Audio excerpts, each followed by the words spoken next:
De partager ce temps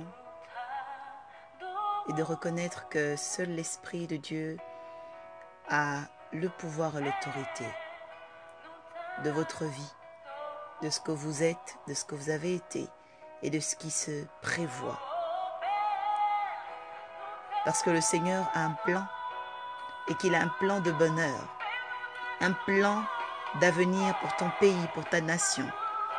Il a un plan de bonheur et d'avenir pour les autorités de ta nation. Je voudrais vraiment que tu te tiennes pour dire, Seigneur, je veux t'adorer. Et te souvenir que la main de l'Éternel vient et s'élève au-dessus de ta famille. Que la main de l'Éternel, le Dieu des esprits, des saints prophètes, se tient au-dessus de tes études, de tes projets. Il y a des peurs, oui, mais il vient te rassurer. Car il dit dans sa parole, à quoi sert-il à un homme de s'inquiéter s'il ne peut même pas rajouter une coudée, un centime, un centimètre de jour à son existence. Je voudrais que tu adores ce Dieu ce soir. Oui, Seigneur, tu es digne.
Bonsoir à tous et vraiment considérez ce temps comme un temps où l'Esprit de Dieu veut faire des exploits. Je rappelle que nous sommes rentrés dans une phase très importante et je vais la partager avec vous quelques minutes, car dans mon magistère, il est surtout question de révéler, d'enseigner et de faire des rapports de mes études de recherche spirituelle et de tout l'exercice de mon magistère oraculaire, parce que j'ai un magistère oraculaire.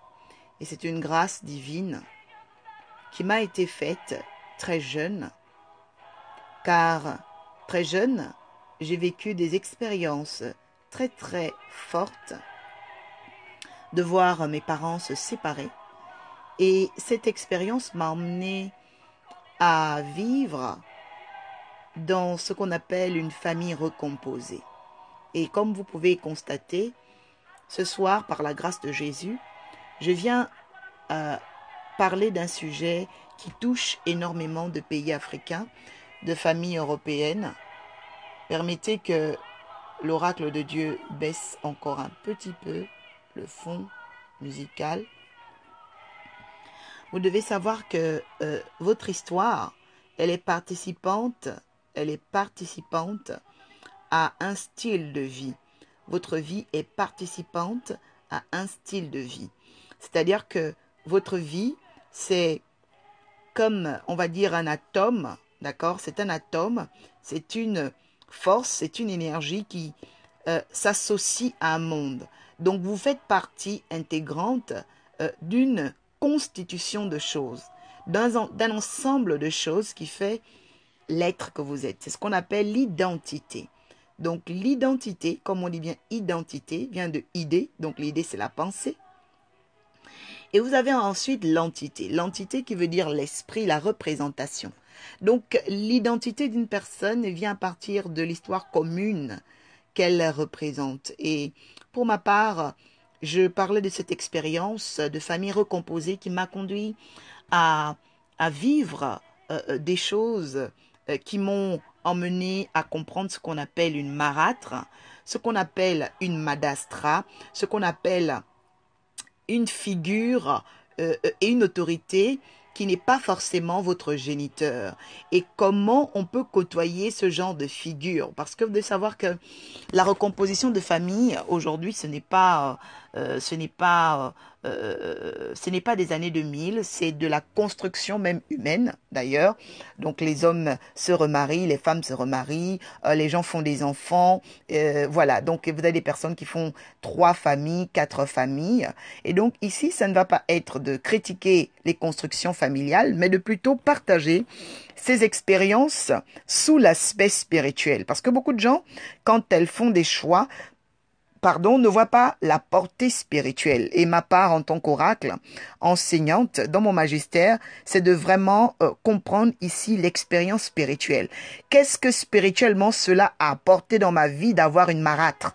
Qu'est-ce que spirituellement on peut apporter dans ta vie de donner une marâtre à tes enfants? Qu'est-ce que spirituellement ça peut apporter dans la vie de ta fille, de ton fils, et même dans ta propre vie, toi qui as été élevé par un beau-père, toi qui as été élevé par une marâtre, toi qui as été élevé par ce qu'on appelle une madastra. Qu'est-ce que ça peut provoquer? Toi qui as été élevé par un oncle, parce qu'il faut savoir que l'oncle ne peut pas remplacer le père. Il fait office d'intendance parce que l'éducation de l'enfant en est traité, d'accord? Donc quand on parle du traitement familial, quand on parle des compositions familiales, il faut prendre au sérieux la question du poids. Le poids spirituel, la question de l'historique spirituel, ou encore la question, d'accord, la question énergétique, c'est-à-dire que, ok, tu veux refaire ta vie avec un autre homme, mais est-ce que tu sais l'énergie que va emmener la nouvelle femme, qui ne sera pas la mère de tes enfants? Est-ce que tu sais qu'est-ce que ça va provoquer dans leur vie? Parce que on ne te défend pas de refaire ta vie, mais est-ce que tu connais le poids spirituel de la femme que tu veux? Parce qu'elle ne sera pas la mère de tes enfants. Elle ne verra pas tes enfants comme les siens. Même si elle a de l'amour, son amour ne pourra pas remplacer l'amour d'une mère. Et donc, je veux vraiment me faire entendre ce soir par des hommes et des femmes remplis d'intelligence, des hommes et des femmes remplis de la structure mentale, des hommes et des femmes qui puissent accepter et recevoir aussi la semence de la connaissance oraculaire pour mieux comprendre le phénomène des recompositions familiales sous l'aspect spirituel. Parce que quand on recompose une famille, il y a un aspect spirituel. C'est-à-dire qu'il y a une dysfonctionnalité, que vous le voulez ou non, qui se crée. C'est comme lorsque vous vous réveillez le matin, vous avez un plan précis de la journée et qu'à un moment donné, il y a des imprévus. Donc l'imprévu fait quoi? L'imprévu crée un autre programme. C'est-à-dire que quand tu as un imprévu, l'imprévu va t'emmener à rentrer dans un autre programme que celui que tu avais déjà défini au début de la semaine ou au début de la journée. Donc tout imprévu fait rentrer d'autres programmes. Donc la façon dont les familles se recomposent aujourd'hui font rentrer d'autres programmes. Et j'entends me faire écouter ce soir en tant qu'oracle pour dire à quelqu'un qu'il y a une construction. Et la Genèse est bien placée pour nous la prendre dans Genèse 16. Je voudrais vraiment que tu puisses prendre la Bible, ta Bible dans Genèse chapitre 16. Genèse chapitre 16, parce que les hommes et les femmes s'aiment. Mais beaucoup de personnes ne comprennent pas que derrière les choix, il faut être capable de porter les aspects émanants, les aspects accompagnateurs, les aspects liés ou encore reliés ou encore rattachés. Il y a des aspects, si vous les ignorez, tout ce que vous allez vivre va devenir ce qu'on appelle des suites de chapitres de péripéties. On a vu des familles recomposées où les enfants se sont suicidés. On a vu des familles recomposées où les filles se sont fait violer. Violées peut-être par leur beau-père, violées par les fils de leur belle-mère qu'on appelle leur marâtre. Nous avons vu des personnes sortir des familles recomposées traumatisées, incapables de continuer leurs études parce que leur beau-père les maltraitait, parce que leur marâtre ne les aimait pas, parce qu'ils n'ont pas reçu de l'amour. Donc c'est un sujet qui est très très important. Je voudrais vraiment que tu le partages avec quelqu'un dont tu connais l'expérience, quelqu'un qui pourra vraiment être porté par ce message, parce que l'Esprit du Seigneur m'emmène ce soir à vraiment parler de cet aspect de ma vie qui a été un aspect très très troublant, un aspect très très difficile. Parce que quand on a 9 ans et qu'on a une marâtre, ce sont des aspects de vie qui sont très très difficiles. Et il vous faut dans le cheminement de la vie, parce que c'est au fur et à mesure que vous rentrez dans la chrétienté, au fur et à mesure vous commencez à connaître un petit peu la Bible, au fur et à mesure vous allez à l'église au début parce que vous aimez chanter, au fur et à mesure vous prenez de l'envol, dans la société, vous travaillez, et puis après, au fur et à mesure, vous vous retrouvez à peut-être bouger, changer de pays, comme ça a été le cas pour moi, où j'ai été vraiment transformé à cause de cette mutation prophétique, de ce déplacement, de cette immigration. Mais cette immigration qui a été ici la valeur et surtout la sauvegarde d'une destinée. Donc je dis à une personne que tout ce que tu traverses a la valeur et la sauvegarde de garder ta destinée, la sauvegarde de porter ta destinée. C'est pourquoi je viens aussi dire à une personne qui se trouve peut-être dans un échec,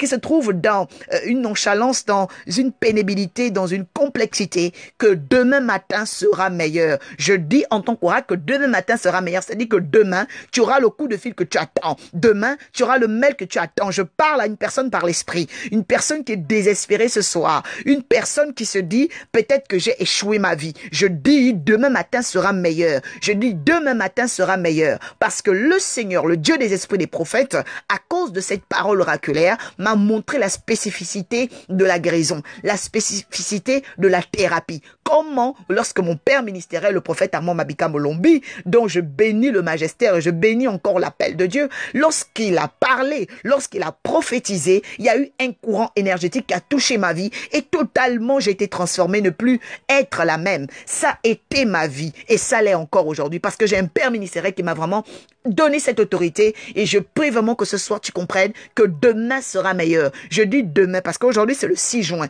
et tu vas comprendre pourquoi ce 6 juin je parle de la madastra. Pourquoi ce 6 juin je parle de ces influences qui existent dans nos familles, des familles recomposées, des familles de polygames, parce que dans tous les cas une famille recomposée c'est aussi une famille de polygamie parce qu'on rentre dans plusieurs types de programmes, on rentre dans des acharnements, on rentre dans des jalousies, on rentre dans des compétitions. Combien de fois dans ces familles il y a des gens qui se sont vus enchevêtré. Quand je parle de l'enchevêtrement, je parle de la capacité d'embrouiller, c'est-à-dire qu'on appelle la brouillamini. Brouillamini, c'est le génie brouillard. brouillard, brouillage, qu'on appelle aussi brouillé. Voilà, l'esprit de brouillage, je déclare maintenant que tout esprit de brouillage qui a été influençant dans ta vie, qui a été percutant, pénalisant, a emmené des destructions dans ta vie, disparaissent au son de ma voix dans le nom de Jésus. Si cette délivrance a été opérée dans ma vie, je prie de la communiquer par l'Esprit de Dieu à une personne ce soir qui souffre encore d'un malheur, d'un malaise, d'une pénalité, une pénalité familiale, une pénalité traditionnelle, une pénalité clanique qui l'emmène à vivre dans l'usure, dans des répétitions d'échecs et de stigmatisation. Je viens maintenant briser ces choses dans ta vie par l'autorité qui m'a été conférée au nom de Jésus. Merci Seigneur pour ta présence encore ce soir. Que tout l'honneur te revienne pour ce message selon Genèse chapitre 16 verset 1. Donc un seul verset pour développer une question importante avec toi. Alors, nous allons prendre notre Bible. Père, sanctifie-nous par ta parole, car ta parole est la vérité. Merci Seigneur. Merci Seigneur. La Bible déclare, Saraï, femme d'Abraham, ne lui avait point donné d'enfant. Elle avait une servante égyptienne qui était nommée Agar.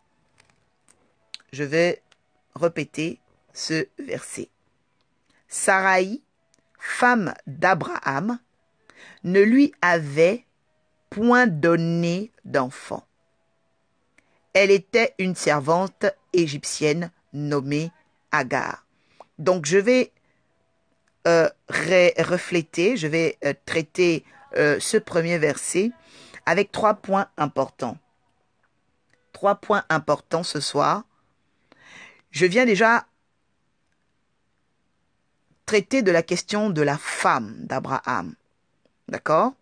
La femme d'Abraham, c'est-à-dire la femme de la promesse. La femme légitime, la femme qu'on va dire la première, d'accord? On va dire la première, donc celle qui est désirée, celle qui est aimée. Parce que il faut savoir que la première, c'est vraiment celle qu'on considère toujours. Enfin, il faut le savoir, la première est toujours dans une place de considération. C'est pourquoi on dit première dame. Voilà, on ne dit pas deuxième dame ou bien. Donc, première, ça veut dire la considération. Donc, Saraï était la première. Elle était cette première femme d'Abraham. Et la deuxième dimension nous dit que la première dame, donc cette première dame, n'avait point donné d'enfant. D'accord? Elle n'avait point donné d'enfant. Je voudrais que tu considères d'abord Sarah comme ta vie. C'est-à-dire la première expérience de ta vie, les premiers chapitres de ta vie. C'est pourquoi je parle de la famille recomposée ce soir. Parce qu'il faut savoir que la première existence de l'homme commence dans sa famille. Ta première existence a commencé dans ta famille. Et c'est pourquoi l'expérience familiale détermine aussi le caractère et aussi la providence qui se fera suivre dans la vie des gens, dans la vie des personnes. Donc, on parle ici de la première case, le premier noyau. Sarah, c'est l'image de ta vie familiale. Mais la Bible dit quoi? La Bible dit qu'elle n'avait point donné d'enfant. C'est-à-dire qu'à un moment donné, vous devez savoir ceci. Vous devez savoir qu'il y a des familles où on ne vous donnera pas la possibilité de donner d'enfants. Je m'explique et je développe. La possibilité de donner d'enfants, ça ne veut pas dire accoucher. La possibilité de donner d'enfants ici, par la révélation du Saint-Esprit, c'est de se mouvoir, de se multiplier, de donner une nouvelle face. Parce que l'enfant, c'est ce qu'on appelle la continuité d'un père, la continuité d'une mère. C'est, on va dire ici, l'accroissement. Merci Saint-Esprit. Donc, la Bible déclare même dans le livre d'Ésaïe 9, un enfant nous est né, un fils nous a été donné, on l'appellera admirable. On l'appellera admirable. Donc, vous devez savoir que toute naissance est une continuité, est un héritage, est un accroissement. Donc, il apportera l'accroissement au royaume. Il apportera la continuité au royaume. Mais vous devez savoir qu'il est des familles, il est des Saraïs, c'est-à-dire des familles qui ne laisseront jamais leurs enfants devenir des continuités, devenir des figures de proue, devenir des figures de lendemain, des figures d'excellence. Pourquoi? Alors nous allons comprendre. La Bible dit qu'il y a, à un moment donné, il y a dans cette famille, donc dans ce couple, couple dans cette alliance de Abraham et Sarah, il y a un troisième visage. Il y a un imprévu. Quelqu'un va écrire en commentaire, Agar est l'imprévu. Je dis à une personne que les imprévus sont toujours des signes de dysfonctionnalité, des dysfonctionnements. Parce qu'à partir d'un dysfonctionnement, on crée une dissonance, on crée une discontinuité. Nous voyons quoi? Nous voyons ici que Agar, donc cette continuité après la première assertion, la deuxième assertion va dire, elle était une servante. Plutôt, elle avait une servante. Donc on parle ici de la possession. Elle avait une servante égyptienne. Donc elle avait une servante étrangère qui était nommée Agar. Donc l'imprévu est arrivé à partir de ce que la famille avait, de ce que Sarah avait. C'est-à-dire que Sarah avait des esprits étrangers. Je voudrais que quelqu'un comprenne qui est Agar. Agar, c'est l'esprit étranger qui est dans ta famille, qui est dans ta destinée. C'est l'esprit qui n'a pas sa place, mais c'est un esprit étrange. Et comme il est étranger, il apporte de l'étrangeté. Il apporte des complexités. Il apporte des choses bizarres. Quelqu'un dit les choses bizarres. C'est-à-dire quoi? Agar, c'est la présence d'une chose bizarre. C'est-à-dire qu'on ne l'a même pas annoncée, on ne l'a pas planifiée. Elle n'est pas dans le plan de Dieu, mais elle apparaît. Elle apparaît. C'est comme dans ta maison, tu ne sais même pas comment une mouche arrive. La mouche, elle peut apparaître comme ça. Les insectes sont bizarres. C'est-à-dire qu'on ne les sème pas, ils apparaissent. Donc, Agar, c'est un peu la femme insecte. C'est ce qu'on appelle la compagne insecte. Donc, cet esprit insecte, ou encore parasite, parce que vous devez savoir que vous avez dans vos familles des parasites. C'est-à-dire qu'il y a des personnes dans des familles qui n'aiment pas que vous soyez dans la lumière, qui n'aiment pas que vous ayez un chemin de proue, qui n'aiment pas que vous soyez des figures de proue. Vous devez analyser, identifier dans votre noyau familial, depuis vos origines, quels sont les esprits étranges, les personnes étranges, qui n'aiment pas voir votre éclat, qui n'aiment pas voir votre brillance. Et lorsque vous allez commencer à les identifier, vous pourrez les mettre hors d'état de nuit, c'est-à-dire des capacités de vous faire du mal, de capacité de vous atteindre, de capacité de mettre cet embroglio dans votre vie. Embroglio, c'est I-M-B-R-O-G-L-I-O. Et je me suis intéressée à comprendre quelque chose de très important. C'est que la madastra a un pouvoir de rendre complexe une vie. Vous savez, la complexité, c'est ce qu'il y a trop de choses. C'est ce qu'il y a trop de choses. Parce qu'il y a d'abord un premier plan. On nous dit bien Sarah est épouse d'Abraham. Après qu'elle soit épouse d'Abraham, on nous sort qu'elle a eu une privation. Alors je vais te dire une chose. D'où vient ta privation? D'où vient ta privation? Parce que jusqu'à aujourd'hui, tu ne sais pas d'où viennent les privations dans ta vie. La Bible déclare qu'elle était femme d'Abraham. Dieu avait prévu qu'elle épouse Abraham, qu'elle soit son épouse. Mais elle avait subi une privation. Et comme Dieu est Dieu, il nous annonce que finalement, la privation venait d'un esprit étranger. Je vous dis une chose que vous ne savez pas. Il y a des esprits étrangers qui ont le pouvoir de vous priver avant que vous les connaissiez. Avant que Sarah ne prenne conscience que Agar pouvait faire des enfants à Abraham, Agar était déjà un esprit qui était là pour que Sarah soit renforcée dans la stérilité. C'est-à-dire qu'il y a des esprits, avant qu'ils n'apparaissent, ils commencent à travailler à distance. Avant qu'ils ne vous menacent, ils commencent à travailler à distance. Et plus ces esprits-là avancent dans leur projet de vous nuire, à un moment donné, ils paraissent. À un moment donné, ils apparaissent. C'est pourquoi je dis à une personne, ce soir par l'Esprit de Dieu, que l'Esprit expose quiconque travaille à distance, quiconque travaille en secret, en X, en inconnu, en imbroglio dans ta vie, au nom de Jésus. J'appelle les choses à l'existence, c'est-à-dire les esprits qui étaient cachés, que toi-même tu ignorais, qui ne voulaient pas se faire voir, ce qu'on appelle les dames de pique, parce que les dames de pique, ce sont les piqueuses. Je déclare l'exposition totale de toutes les piqueuses, piqueuses de grâce, piqueuses de mémoire, piqueuses de lettres, piqueuses de beauté, piqueuses d'appel, piqueuses, je dis, toute forme de pique que tu as reçue dans ta vie, je déclare que l'Esprit de Dieu les expose. Et la Bible déclare que lorsque le voleur est exposé, il doit rendre au centuple. Cette année, si j'ai été appelé oracle Orpha, ça veut dire clé de lumière. Ça veut dire clé de lumière. Je viens ouvrir une porte. Je viens ouvrir une porte que personne ne peut fermer. C'est la porte où la madastra est exposée. C'est la porte où, depuis le lieu où on avait fétiché, où on avait fait des dégâts, où on avait fait l'embrouglio, faire un manichéisme, une clé de voûte, mélanger ta vie par des pratiques occultes. Je prie maintenant qu'il y ait renversement au nom de Jésus.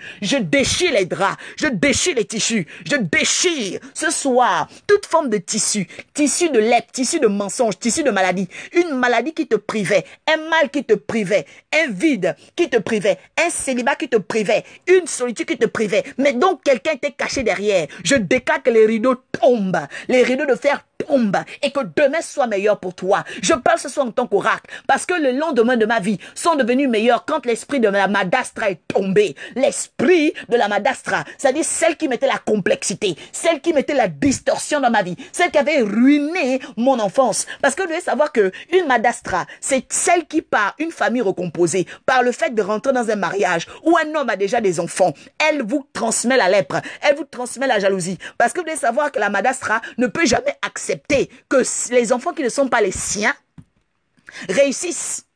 Ça, vous devez en être conscient. Et je veux vraiment que toi, monsieur qui m'entende, tu saches que malgré l'amour qu'une femme peut avoir, malgré sa capacité à être avec toi, il te faut connaître son poids spirituel. Parce que oui, il y a vraiment des femmes en or. Parce que je connais les femmes en or. Je sais identifier les femmes en or. Il y a des femmes en or, quand elles rentrent dans des familles, elles apportent des bénédictions. Gloire soit rendue au Seigneur si tu as connu ça. Mais je parle pas ici du monde physique. Je parle du monde spirituel. C'est-à-dire que quand une femme en or rentre dans un foyer, la Bible déclare, vous les reconnaîtrez à leurs œuvres. Les œuvres, c'est quoi? Ce sont les signes accompagnateurs. Lorsque tu remarques qu'une femme est rentrée dans ta vie et que cette femme n'est pas la mère de tes enfants, tu dois commencer à comprendre au travers de ses agissements quels sont les rapports qu'elle donne à tes oreilles. Est-ce qu'elle parle mal de tes enfants? Est-ce qu'elle se plaint trop de tes enfants? Est-ce qu'elle est en train de ridiculiser tes enfants? Est-ce qu'elle prend à charge et à témoignage ce que tu portes comme projet pour tes enfants? Parce que laissez-moi vous dire que l'esprit madastra, c'est un esprit qui détruit les enfants des autres. C'est un esprit qui ruine les enfants d'autrui. Il y a des gens qui ont vu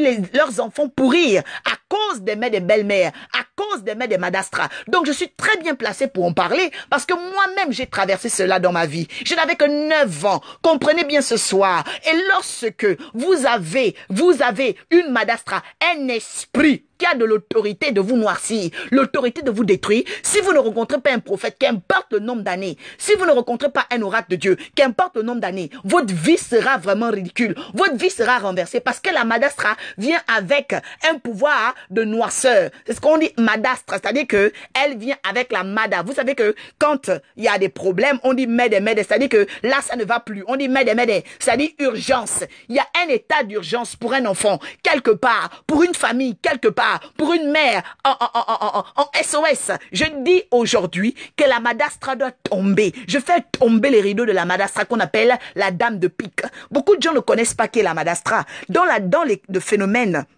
le phénomène de la carte, parce que je vais déjà parler du monde des cartes, je vous ai dit que tout le monde utilise des cartes, et vous devez savoir qu'il y a des matins où tu prends ta carte n'a plus le même aspect spirituel, où tu prends ton argent n'a plus le même aspect spirituel, qui vient changer l'influence des choses que vous avez entre vos mains, qui vient détourner l'influence des choses que vous avez entre vos mains, qui vient transformer la valeur des choses entre vos mains. C'est ton mari, mais le matin il se réveille, il a une autre pensée. C'est ton fiancé, mais le matin il a une autre pensée. C'est ton enfant, mais le matin il a une autre pensée. Pourquoi? Parce que vous ne comprenez pas le phénomène de la dame de pique. Je suis venu en tant qu'oracle ce soir pour que tu fasses tomber les rideaux. Parce que derrière les rideaux, il y a des machinations, il y a des tractations. Et je prie que toute tractation veut de te détruire, toute tractation pour détruire les saints prophètes, toute tractation pour nuire à la guidance associationnelle soit exposée au nom de Jésus. Et je déclare que demain sera meilleur. Je déclare un lendemain meilleur. Parce que le Seigneur a fait tomber le rideau de la madastra dans ma vie. Lorsque j'ai rencontré mon père ministériel, il a ruiné les calendriers, les actes et les ordonnances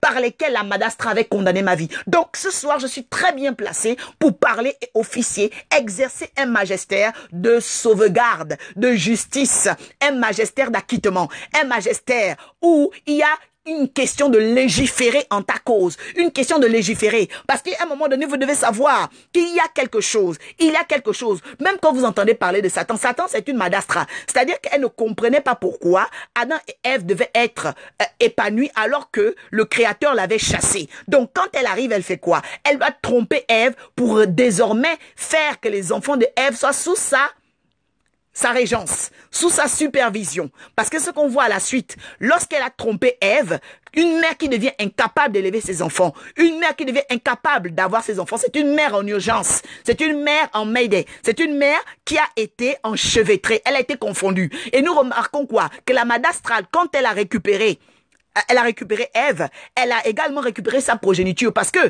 Ève n'a pas tué Adam, mais la progéniture de Ève a tué. C'est-à-dire que Caïn a eu le meurtre. Caïn a mené le meurtre sur son frère Abel Ntoumou. Mais pourquoi ces choses sont arrivées? À cause de la supervision de la madastra. Donc ce dont je parle, ce dont je traite ce soir, c'est une question très très importante. C'est une question de vie. C'est une question de vie ou de mort. C'est une question urgente dans la vie des gens. Parce qu'il y a des échecs, vous les vivez seulement dans le présent, mais vous ne savez pas qu'elles ont une origine. La Bible dit que il y avait un échec dans la vie de Sarah. C'est-à-dire que Sarah était avec une accompagnatrice, elle était en compagnie d'un esprit qui avait déjà une ancienneté. C'est-à-dire un esprit étrange, un esprit étranger. Sarah, cette femme qu'on appelle Sarah, d'ailleurs la Bible déclare quoi? La Bible déclare qu'on est esclave de ceux qui triomphent de nous. Parce que le triomphe, c'est-à-dire on est esclave de ceux dont nous avons ignoré les manipulations. Je suis appelé prophète pour que tu n'ignores plus les manipulations de tes ennemis. Je suis appelé prophète afin que tu n'ignores plus les manipulations de tes ennemis. Je répète encore, je suis appelé prophète afin que tu n'ignores plus les manipulations de tes ennemis. Parce qu'il y a des tractations secrètes, il y a des manipulations qui se font à l'arrière du rideau, à l'envers du rideau. Mais il faut que Dieu déchire le rideau, il faut que Dieu fasse tomber le rideau afin que tu vois le jeu, afin que tu vois la scène, afin que la scène soit démystifiée. Je dis à partir de cette date du 6, nous rentrons dans la démystification du diable, la démystification. Si tu as fait 22 ans, 30 ans de souffrance, je dis que mon Dieu va venir démystifier ces années-là par l'académie à partir de septembre. Il y aura une démystification. Si tu as eu, à cause d'une amie que tu as fréquentée quelques années et qui est venue voler toutes tes grâces, je dis que la scène s'arrête ce soir. Je fais tomber le rideau de fer. S'il y a une personne, une tractation qui a été faite il y a 7 ans, il y a 10 ans, il y a 20 ans, j'appelle l'ancien des jours. J'appelle l'ancien des jours. J'appelle celui-là qui était, lorsque le monde a été créé, le consistoire des puissants, je les appelle ce soir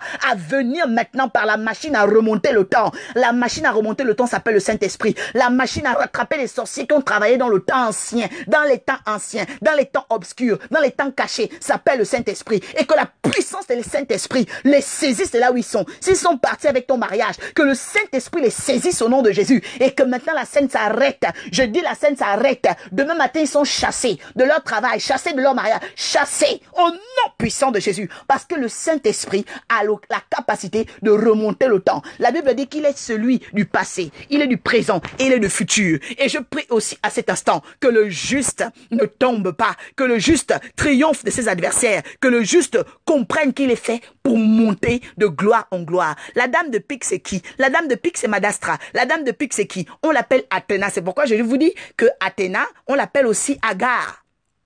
Beaucoup de gens ne savent pas qui est la dame de pique. La dame de pique dans la vie d'Abraham s'appelait Agar. C'était l'esprit étranger dans la vie de Sarah qui lançait des sorts à Sarah sans que Sarah ne sache. Et comme c'est elle qui lançait les sorts, tellement elle avait mis Sarah dans les sorts que maintenant, qu'est-ce qui s'est passé? Elle a été exposée. Lorsque Sarah avait maintenant le besoin, elle a proposé à Sarah de lui faire des enfants par son mari. Parce que vous voulez savoir quoi? Une servante, elle est proche. Une servante, elle entend. Une servante, elle sait ce qui te manque. Et donc, lorsque Sarah est allée pour parler, elle s'est portée garante. Elle s'est portée. Pourquoi? Parce que c'était un esprit qui lui jetait des sorts. Je dis que toute compagne autour de ta vie, qui est là pour te jeter des sorts, afin que tu sois dans la ruine, tombe, chute et meurs au nom puissant de Jésus. Parce que vous devez savoir que l'Esprit de Dieu ne vient pas pour faire des calculs sentimentaux, ne vient pas pour faire des calculs émotionnels. Jésus a dit, je suis venu afin que la vérité soit rétablie. Il y a une vérité qui doit être rétablie. Nous voulons la vérité afin qu'elle nous affranchisse, mais vous devez être capable de savoir que Dieu vient aussi pour séparer la lumière des ténèbres. Et donc, il y a eu quelque chose. Agar, qui est cette dame de pique. Agar, Agar qui était la mère de la détresse dans la vie de Sarah. C'est-à-dire que Sarah, c'est cette famille à laquelle tu appartiens. C'est la première alliance de ta vie. C'est ton premier Noël de protection. Mais malheureusement, dans ta famille, tu remarques qu'on n'aime pas te voir bien. Tu remarques que tu es la dernière. Tu remarques qu'on veut toujours que tu sois mal. Tu remarques que même dans tes collaborations, tes partenariats, il y a des gens qui veulent toujours que tu sois très mal. Pourquoi? Parce que il y a un édit de la dame de pique. Je déchire cet édit dans le nom puissant de Jésus. La Bible déclare qu'elle était là. Elle faisait semblant de servir. Elle faisait semblant d'être compagnon. Elle faisait semblant d'écouter. Elle écoutait sa servante. Mais c'était elle la jetteuse de sorts. C'est elle, ta copine. C'est elle qui est avec toi. Mais c'est elle qui te jette des sorts. Je dis à une personne qu'il y a un temps pour tout. Et que ce Dieu-là mette les choses à la lumière. C'est lui que j'appelle. Celui qui remonte le temps. Celui qui est le maître. L'ancien des jours. On l'appelle Atik Yomim. On l'appelle Atik Yomim. C'est-à-dire celui qui parle. Celui qui parle des choses qu'on ne voit pas. Celui qui révèle les choses cachées selon le livre de Daniel 2, verset 12. Je dis à une personne que ce Dieu-là va venir ruiner le rideau de fer sur lequel ta vie était cachée dans la scène des dames de pique, dans la scène des dames de pique, des dames embroglio, des dames madastra. Je prie vraiment que ce soir tu comprennes cette révélation. C'était un seul verset ce soir pour dire à une personne de se préparer pour le 22 juin. J'ai parlé d'une entrevue qui va durer 1 heure. Ce sera au niveau d'Arcueil. Donc, à partir de 15 heures, le 22 juin. Soyez là. Nous aurons l'occasion d'échanger. Voilà. Et aussi, se fera aussi avec les personnes à Libreville et d'autres au Québec. Donc, vraiment, soyez présents pour que nous puissions faire connaissance, partager ce direct, parce que je vous dis qu'il s'agit aussi de famille. Il s'agit de recomposition de famille. Il s'agit de l'avenir de quelqu'un. Parce qu'il y a des choses que tu vis aujourd'hui. Tu as 60 ans. Tu vis aujourd'hui. Tu as 40 ans. Mais c'est des choses qui ont eu lieu depuis l'époque d'Agar, depuis l'époque de la dame de pique, depuis l'époque de la madastra, depuis l'époque où tu étais avec elle, depuis l'époque où tu habitais dans sa maison. Parce que vous devez savoir qu'il y a des choses depuis le noyau. Il y a des choses depuis la maison familiale. Il y a des choses depuis les origines. C'était la guidance 117 ce soir, pour ouvrir un nouveau champ. J'ai dit que c'est le champ, l'ouverture, à partir de cette série de pics, où Dieu va exposer la scène, le théâtre des transactions secrètes.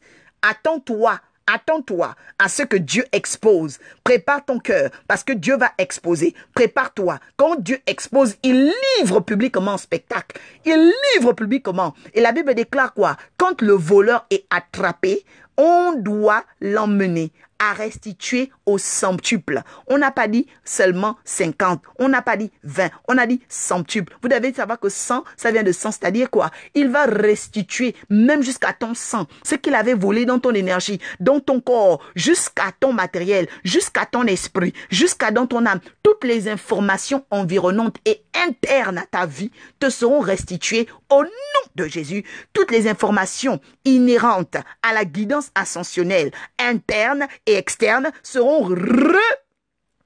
retournées, seront restituées au nom puissant de Jésus. Je bénis le Dieu des esprits des saints prophètes. Merci encore beaucoup à la servante de Dieu Edith, à tous ceux qui sont là ce soir et qui écouteront, parce que je sais que la guidance ascensionnelle est vraiment écoutée d'hommes et de femmes remplis de bienveillance et de clairvoyance. Que l'Esprit de Dieu déclare, vous accompagne, qu'il parle ce soir, parce que j'aime quand il révèle les choses cachées. J'ai appelé l'ancien des jours, soyez prêts ce soir. Je dis j'ai appelé l'ancien des jours, soyez là ce soir, soyez prêts ce soir, parce que après la parole du prophète, il y a la manifestation de l'esprit. Et je prie maintenant que les signes accompagnent par l'Esprit de Dieu pour attester de ce message.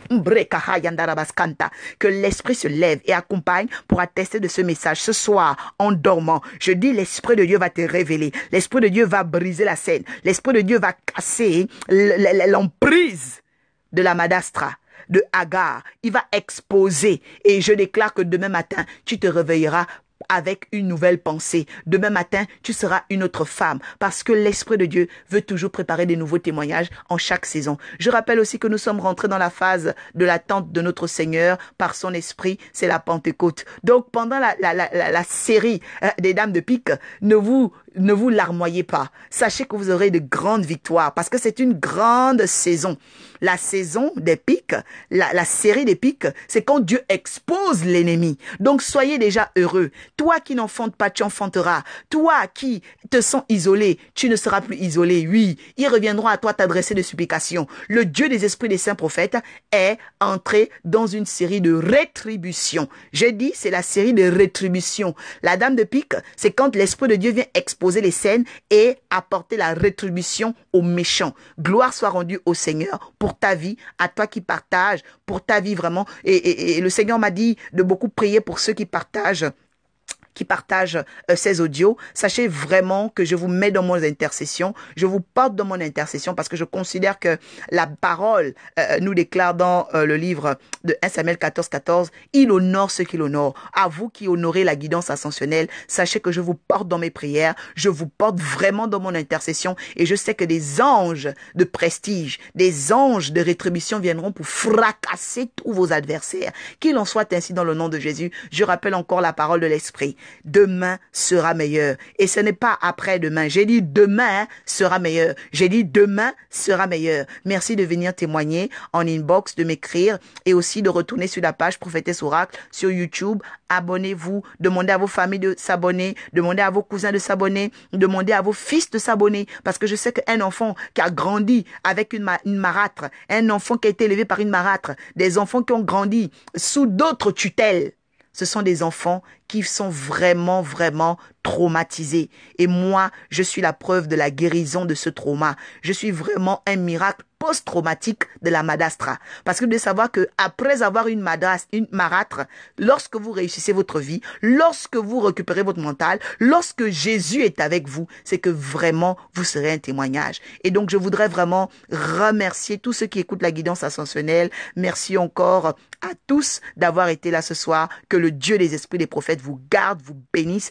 Je vous dis à la semaine prochaine. Nous restons et demeurons dans la série des dames de pique. Parce que notre Dieu n'a pas dit son dernier mot. Notre Dieu doit exposer tous ceux qui ont travaillé à mettre la dichotomie dans nos vies, dans le nom de Jésus. Qu'il en soit ainsi. Bénédiction. Excellente soirée à tous. Merci.